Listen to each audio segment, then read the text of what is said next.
Europe Soir, TV Média.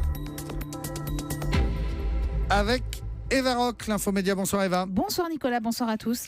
Et a priori, tous les conflits ne sont pas réglés à CNews, la chaîne d'info de Canal+. Et oui, c'est nos confrères des jours, vous savez, c'est le magazine en ligne qui révèle que les syndicats de la chaîne viennent de faire parvenir un mail au CSA et au ministère du Travail pour les alerter de la situation sociale.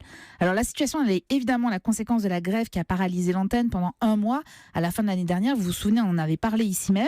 Le départ d'une centaine de salariés a compliqué la reprise normale de l'activité.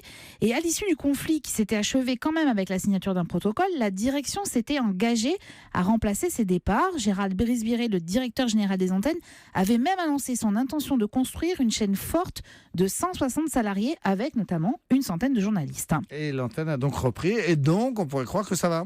Si je vous en parle, c'est qu'a priori non, ça va pas très bien en fait. Selon les journalistes des jours, les syndicats affirment dans le courrier au CSA, nous avons le sentiment d'avoir été trompés et que vous l'avez été également.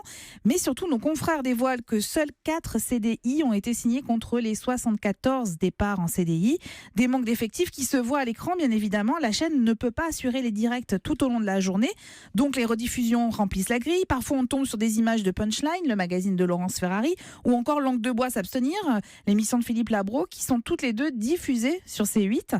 Alors, a priori, le CSA devrait recevoir les syndicats demain, dans l'après-midi, mais difficile de savoir pour autant quelle est la marge de manœuvre de l'autorité quand même face à la direction de la chaîne. Eva, qu'est-ce que vous regardez à la télé ce soir ? Un téléfilm sur France 3 à 20h55 qui s'appelle À la dérive. Alors, a priori, c'est un polar classique, un crime, un assassin, mais en fait, c'est le contexte dans lequel se déroule ce drame qui fait de cette fiction un film très intéressant.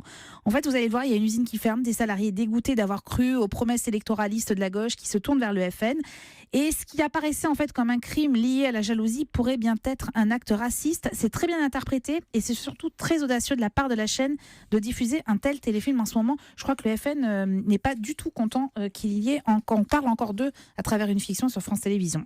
Et c'est sur France 3 ce soir à 20h55. Merci Exactement. Eva Rock.